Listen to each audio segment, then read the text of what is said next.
Hello students, પ્રકરણ 10 પ્રકાશ, પરાવર્તન અને વક્રીભવન. અગાઉ આપણે આ પ્રકરણમાં અરીસાના પ્રકારો, તેમાં આવતા પદોની સમજૂતી અને તેના ઉપયોગોની વાત કરી હતી. હવે આ ટોપિકમાં આપણે ગોળીય અરીસાની કાર્ટેશિયન સંજ્ઞા પદ્ધતિનો અભ્યાસ કરીશું. સંજ્ઞા એટલે કે ધન લેવી કે ઋણ લેવી તેનો અભ્યાસ કરીશું. અહીં એક આકૃતિમાં એક ગોળીય અરીસો દોરેલો છે. આ ગોળીય અરીસોમાં અંદરની સપાટી પરાવર્તક છે, એટલે આપણે એને અંતર્ગોળ નામ આપેલું છે. પીને ધ્રુવ તરીકે ઓળખવામાં આવે છે. આ કાર્ટેશિયન સંજ્ઞા પદ્ધતિમાં બધા જ અંતરો ધ્રુવ પી આગળથી માપવામાં આવે છે.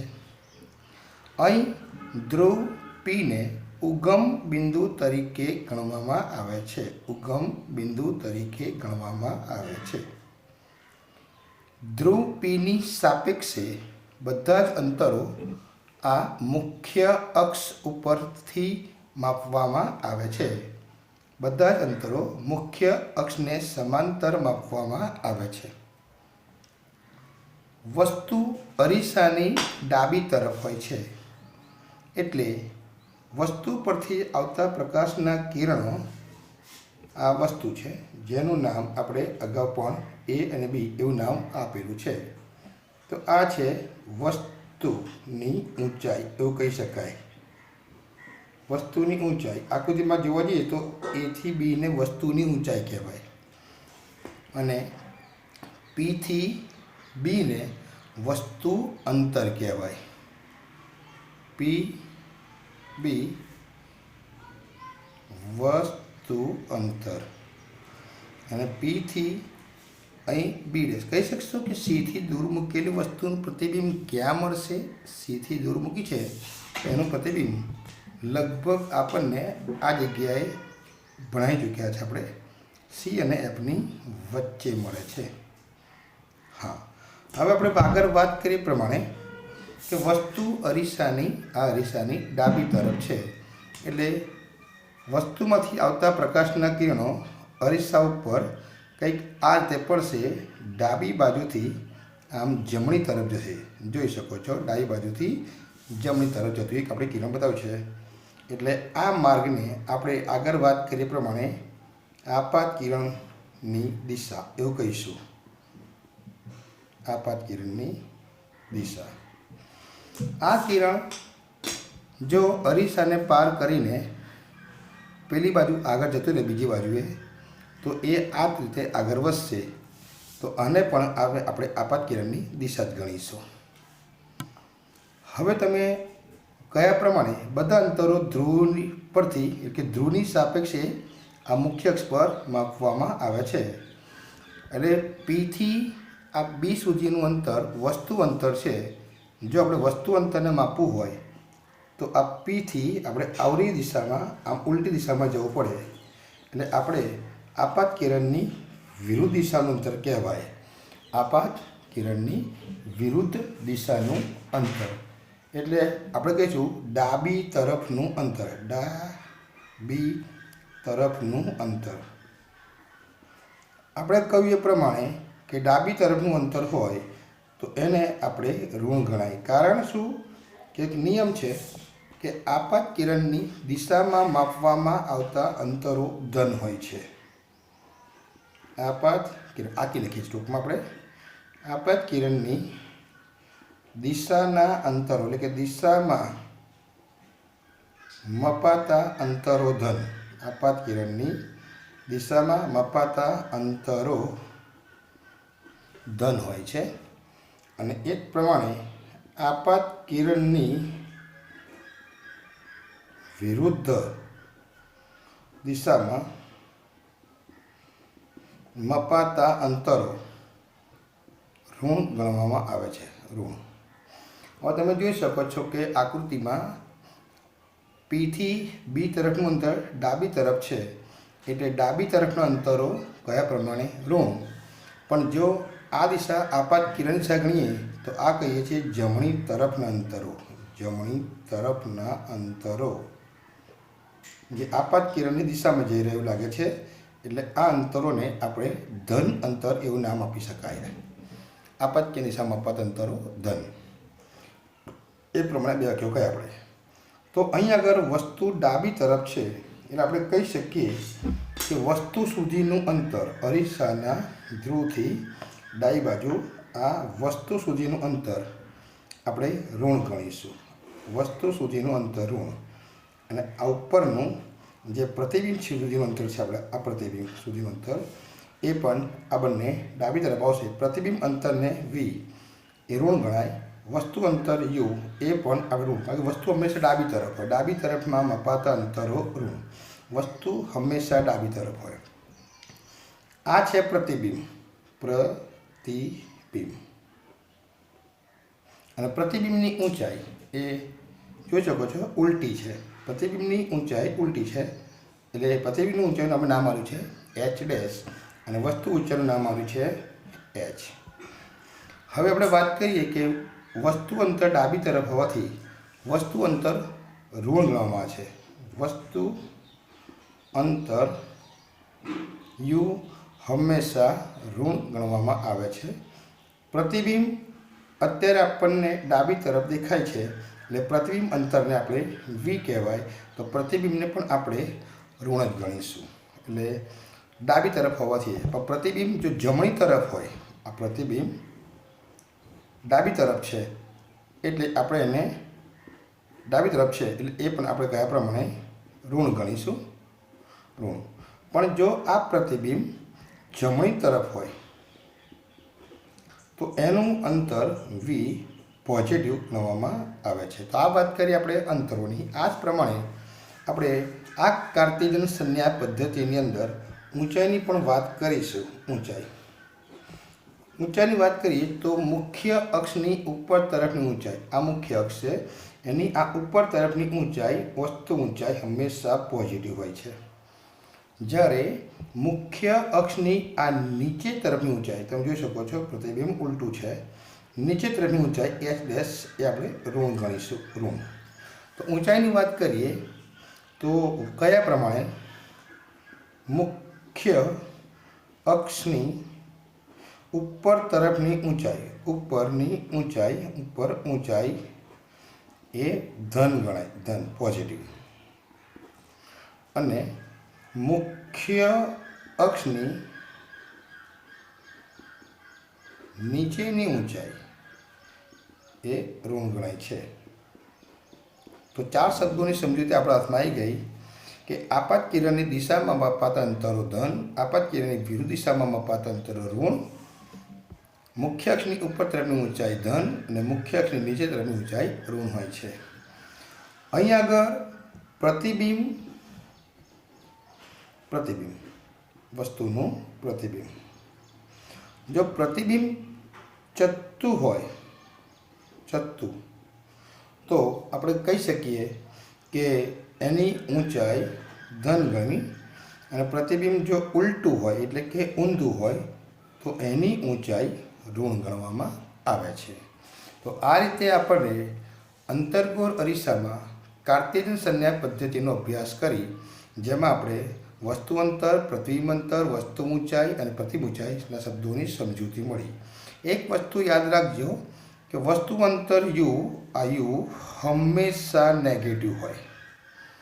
વસ્તુ અંતર હંમેશા નેગેટિવ હોય. દાખલો ગણીએ આપણે તો વસ્તુનું અંતર યુની કિંમત હંમેશા, તમે ભલે બોલે વસ્તુ અંતર 30 છે પણ આપણે વસ્તુ અંતર યુ 30 લખવાને બદલે આ 30 દાખલામાં લેવાને બદલે કેવા લેવાના?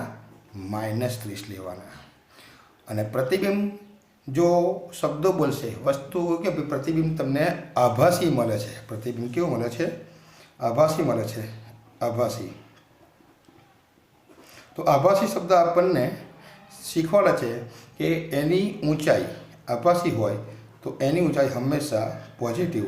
અને જો લખીએ પ્રતિબિંબ વાસ્તવિક મળે છે, વાસ્તવિક મળે છે તો એની ઊંચાઈ હંમેશા ઋણ લેવી, કારણ કે વાસ્તવિક હોય એટલે હંમેશા એને ઉલટું તરીકે ઓળખવામાં આવે છે. તો અહીં આપણે આ કાર્ટેશિયન સંજ્ઞા પદ્ધતિનો ઉપયોગ હમણાં દાખલામાં ખાસ ઉપયોગ આવતા હોવાથી આપણે આ ટોપિક કાર્ટેશિયન સંજ્ઞા પદ્ધતિનો આ સંકેતો દ્વારા સમજૂતી મેળવી. હવે બીજો એક શબ્દ આવે છે જેનું નામ છે અરીસાનું સૂત્ર. શું છે? અરીસાનું સૂત્ર. કોને કહેવાય અરીસાનું સૂત્ર? તમે જો આપણે જ્યારે પદોની સમજૂતી જોતા હતા તો એ પદોની સમજૂતીની અંદર થોડાક શબ્દો આવ્યા, જેમ કે આપણે એક સંકેત આવ્યો તો યુ, યાદ હોય તો, એક આવ્યો તો વી અને એક આવ્યો તો એફ. યુ, વી અને એફ. તમને ખબર છે યુ એટલે વસ્તુ અંતર, વી એટલે પ્રતિબિંબ અંતર અને એફ ખબર છે, એફ એટલે કેન્દ્ર લંબાઈ. તો આપણે કહી શકીએ કે યુ, વી અને એફ આ ત્રણેયનો સંબંધ દર્શાવતા, શબ્દ વાપરું છું સંબંધ દર્શાવતા સૂત્રને, સંબંધ દર્શાવતા સૂત્રને વિજ્ઞાનની ભાષામાં અરીસાનું સૂત્ર કહે છે. યુ, વી અને એફ એટલે કે વસ્તુ અંતર, પ્રતિબિંબ અંતર અને કેન્દ્ર લંબાઈનો સંબંધ દર્શાવતા સૂત્રને અરીસાનું સૂત્ર કહે છે. તો આ ત્રણનો સંબંધ દર્શાવતું સૂત્ર કયું છે?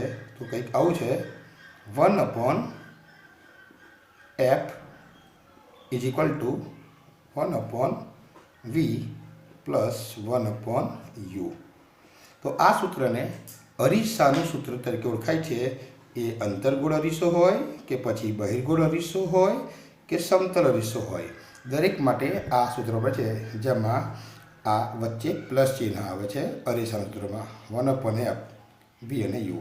અહીં એફ અને વીની કિંમત જાણતા હોય તો યુની મળે, વી અને યુ જાણતા હોય તો એફની મળે, એફ અને યુ જાણતા હોય તો વીની મળે. ઘણા દાખલામાં આ એફની કિંમત આપતા નથી, તો આપણને અગાઉ એક સૂત્ર આવ્યું, તમે યાદ હોય તો, R બરાબર 2f, એટલે કે વક્રતા ત્રિજ્યા પેલા કેન્દ્ર લંબાઈ કરતાં બમણી હોય છે. તો આ સૂત્ર પરથી જો આપણે એફને આદેશ આપીએ, એફ બરાબર, તો આ એનો જે બગડો છે સહગુણક એ આરના છેદમાં આવી જાય, એટલે કે એફ બરાબર R/2. આ સૂત્ર દ્વારા એફની કિંમત શોધી એને આપણે અહીં મૂકી દઈએ તો પણ દાખલો આપણે ગણી શકીએ છીએ. તો આ સૂત્રને આપણે અરીસાનું સૂત્ર એવું નામ આપવામાં આવ્યું હતું. હવે આપણે ત્યારબાદ એક નવા શબ્દની સમજી જોઈએ જેનું નામ છે મોટવણી. શબ્દ છે મોટવણી. તો હવે આપણે મોટવણી શબ્દની શરૂઆત જોઈએ. મોટવણી કોને કહેવાય? મોટવણીનો સંકેત છે સ્મોલ m. જો મોટવણીની વ્યાખ્યા કંઈક આવી છે કે પ્રતિબિંબની ઊંચાઈ. શબ્દ જોજો, પહેલો બોલું છું પ્રતિબિંબ. પ્રતિબિંબની ઊંચાઈ જેને આપણે નામ આપ્યું છે h', અને વસ્તુની ઊંચાઈ, પછી વસ્તુ બોલવાનું છે, વસ્તુની ઊંચાઈ એટલે કે h. આ બંનેના તમે એના મૂલ્યો જાણતા હોય, કિંમત જાણતા હોય તો બેનો ગુણોત્તર કરો એટલે કે ભાગાકાર. આ ગુણોત્તરને વિજ્ઞાનની ભાષામાં ડેશ ડેશનો મતલબ પાછળ કહે છે લખવાનું, મોટવણી કહે છે. પ્રતિબિંબની ઊંચાઈ અને વસ્તુની ઊંચાઈ hના ગુણોત્તરને મોટવણી કહેવામાં આવે છે. હવે આપણે જો વાત કરીએ તો મોટવણીનું સૂત્ર બનશે, મોટવણી બરાબર શોર્ટકટમાં આપણે લખીશું, શોર્ટમાં લખીશું પ્રતિબિંબની ઊંચાઈ, પ્ર ઊંચાઈ ભાગ્યા વ ઊંચાઈ એટલે કે વસ્તુની ઊંચાઈ. તમે કહ્યું એ પ્રમાણે મોટવણીનું સૂત્ર કંઈક આવું બને, પ્રતિબિંબની ઊંચાઈ જેને આપણે h' નામ આવ્યું છે અને વસ્તુની ઊંચાઈ જેનું નામ છે h, એટલે કે h' ભાગ્યા h. મોટવણીનો સંકેત થયો m, માટે મોટવણીનું સૂત્ર બની જશે m બરાબર h' ભાગ્યા h.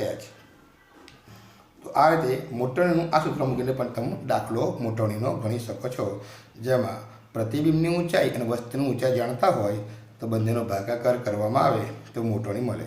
હા, મોટવણી કેટલી આવશે? એ ધન પણ હોઈ શકે, ઋણ પણ હોઈ શકે અને મોટવણીનું મૂલ્ય બરાબર 1 હોઈ શકે. મોટવણીનું મૂલ્ય ક્યારેય 0 ના હોય, આટલું યાદ રાખવું. આગળ વાત કરીએ તો મોટવણીની વ્યાખ્યા અંતર પરથી પણ આપી શકાય છે, એટલે કે પ્રતિબિંબનું અંતર. પ્રતિબિંબ અંતર જેનું નામ છે વી, અને બીજું છે વસ્તુ અંતર. શું સંકેત છે એનો? યુ. તો પ્રતિબિંબ અંતર અને વસ્તુ અંતરના ગુણોત્તરને પણ મોટવણી કહે છે. એના જેવું ગુણોત્તરને મોટવણી કહે છે. તો મોટવણીની 2 વ્યાખ્યા થઈ, એક ઊંચાઈ પરથી અને એક પ્રતિબિંબ પરથી. તો પ્રતિબિંબનું અંતર અને વસ્તુ અંતરના ગુણોત્તરને મોટવણી કહેવાય. એટલે આપણે લખી શકાય મોટવણી m બરાબર પ્રતિબિંબ અંતર v ભાગ્યા વસ્તુ અંતર u. હવે વાત કરીએ તો અંતર્ગોળ અરીસાની મોટવણીનું સૂત્ર શું હશે? તો તમને આપી દેવામાં આવશે અંતર્ગોળ અરીસાનું જે મોટવણી સૂત્ર છે m બરાબર -v/u. જ્યારે બહિર્ગોળ અરીસાની મોટવણી સૂત્ર કયું હશે? તો બંને માટે એક જ સૂત્ર છે. અરીસો ગમે તે હોય, એ સમતલ અરીસો હોય કે અંતર્ગોળ અરીસો હોય કે બહિર્ગોળ અરીસો હોય, આ બધા માટે મોટવણીનું સૂત્ર આ જ હોય છે. હવે આપણે વાત કરીએ કે અંતર્ગોળ અરીસો હોય કે બહિર્ગોળ અરીસો હોય, એનું મોટવણીનું સૂત્ર આ જ વપરાશે m બરાબર -v/u. પણ આ મોટવણીનું મૂલ્ય કેટલું હશે? મૂલ્ય કેટલું એનું? અંતર્ગોળ અરીસા માટે મોટવણીનું મૂલ્ય કેટલું, અને બહિર્ગોળ અરીસા માટે કેટલું, અને સમતલ અરીસા માટે કેટલું? તો સમતલ અરીસાની વાત કરીએ પહેલાં આપણે જૂનું, કારણ કે શરૂઆત આપણે સમતલ અરીસાથી કરી હતી, યાદ હોય તો સમતલ અરીસામાં તમે જો અરીસો આપણે આજે દોર્યો હતો, તમને યાદ હોય તો જેમાં એક સપાટ દોર્યા હતા, જેમાં આ મુખ્ય અક્ષને વચ્ચેથી પસાર કરી હતી. એમાં જેટલી વસ્તુ ઊભી કરી હતી એટલી જ એનું પ્રતિબિંબ બીજી બાજુએ મળ્યું હતું. આપણે એ પણ વાત કરી હતી કે એનું વસ્તુ અંતર u અને પ્રતિબિંબ અંતર v બંનેના માપ સરખા હોય છે, કે u બરાબર v, તથા એની ઊંચાઈ h અને h ડેશ બંને સરખા હોય છે. તો તમે જો આ hની જગ્યાએ h ડેશ અથવા hની જગ્યાએ h મૂકી દો તો મોટવણીનું સૂત્ર તમારું કયું હતું? h dash upon h.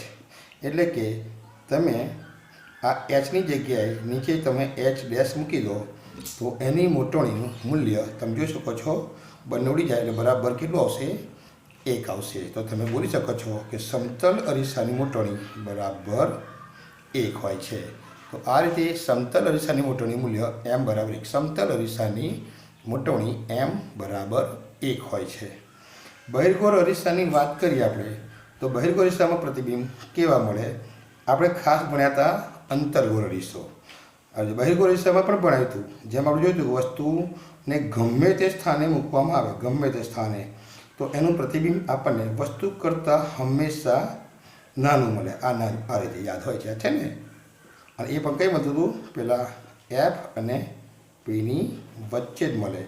તો જોઈ શકો છો તેનું પ્રતિબિંબ અંતર આ કહેવાશે, અને અહીંથી આ થશે એનું વસ્તુ અંતર થશે u. તો કહી શકાય કે પ્રતિબિંબ અંતર ઓછું છે, વસ્તુ અંતર વધારે છે. તો મોટવણીનું સૂત્ર શું હતું?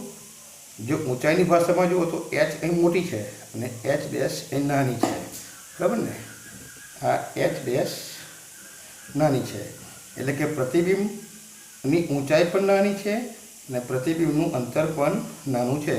તો તમે કહી શકો છો જો h ડેશની કિંમત અંશ નાનો હોય, આ અંશ નાનો હોય તો છેદ મોટો થઈ જાય, અને અંશ નાનો હોવાને કારણે એનું મૂલ્ય હંમેશા 1 કરતાં કેવું આવશે?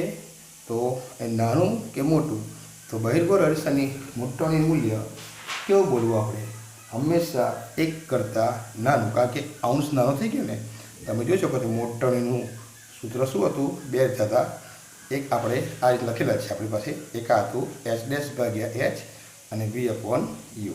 તમે જોઈ શકો છો કે h ડેશ એ પ્રતિબિંબ છે, પણ આપણને પ્રતિબિંબ બહિર્ગોળ અરીસામાં નાનું મળે છે, એટલે અંશ નાનો થઈ જાય. અને અંશ નાનો થઈ જાય એટલે છેદ મોટો થઈ જાય, જેથી કરીને બેનો ભાગાકાર 1 કરતાં હંમેશા નાનું આવે તો આની મોટોની મૂલ્ય લઘુત્તમ 1 આવશે. તો તમને આ એક બીજો પ્રશ્ન મળ્યો કે બહિર્ગોળ અરીસાની મોટોની કેવી આવશે? m લઘુત્તમ 1, એટલે કે એનું મૂલ્ય m લઘુત્તમ 1 હોય છે બહિર્ગોળ, જ્યારે સમતલ રેખાનું મૂલ્ય m બરાબર 1 હોય છે. પણ જો આપણે આ અંતર્ગોળ અરીસાની વાત કરીએ તો આ અંતર્ગોળ અરીસામાં પ્રતિબિંબ જુદા જુદા સ્થાને મૂકતા આપણને જુદું જુદું મળ્યું હતું. એટલે એની મોટોની મૂલ્ય ઘણી જગ્યાએ એક્ઝેક્ટ 1 પણ આવે છે, m બરાબર 1 પણ મળી શકે છે, m એક લઘુત્તમ 1 મળી શકે છે, અને 1 કરતાં મોટી પણ મળી શકે છે. જો 1 મળે તો સમજી જવાનું કે એનું સ્થાન C પર છે, કારણ કે m બરાબર 1 અંતર્ગોળ અરીસા માટે જો મોટોની 1 હોય એટલે કે એનું પ્રતિબિંબનું કદ અને વસ્તુનું કદ સરખું થઈ જાય, બંનેના અંતર સરખા થઈ જાય, એવું સ્થાન કયું છે? C પર છે. પણ જો એનું પ્રતિબિંબ 1 કરતાં એનું પ્રતિબિંબ નાનું હોય તો એનું મોટોની મૂલ્ય પ્રતિબિંબ નાનું હોય એટલે મોટોની મૂલ્ય 1 થી નાનું, એટલે પ્રતિબિંબ જો નાનું તો સમજી લેવાનું કે એ પ્રતિબિંબ નાનું થઈ ગયું, એટલે અંશ નાનો થયો તો એની મોટોની લઘુત્તમ 1, એટલે કે m લઘુત્તમ 1. અને જો પ્રતિબિંબ મોટું મળે તો સમજી લેવાનું એની મોટોની 1 કરતાં વધુ. પણ બહિર્ગોળ અરીસાની હંમેશા 1 કરતાં નાની અને સમતલ રેખા મોટોની m બરાબર 1 હોય છે, જ્યારે અંતર્ગોળ અરીસાનું પ્રતિબિંબ એ વસ્તુના સ્થાન ઉપર આધાર રાખે છે. આમ મોટોની એ વસ્તુના સ્થાન, પ્રતિબિંબના સ્થાન, તેના પરિમાણ, એના કદ પર આધાર રાખે છે. તો મિત્રો, આ વિડીયોમાં આપણે અંતર્ગોળ અરીસો, બહિર્ગોળ અરીસાની મોટોનીના સૂત્રો, મોટોનીના મૂલ્યો, અરીસાનું સૂત્ર અને કાર્તીય સંજ્ઞા પદ્ધતિનો અભ્યાસ કર્યો. તો આપણે આના પ્રશ્નોની PDF તમને વિડીયો ઓનલાઈન દ્વારા વિડીયો અને એની PDF તમને તમારા WhatsApp મોબાઈલ પર મળી જશે. Thank you.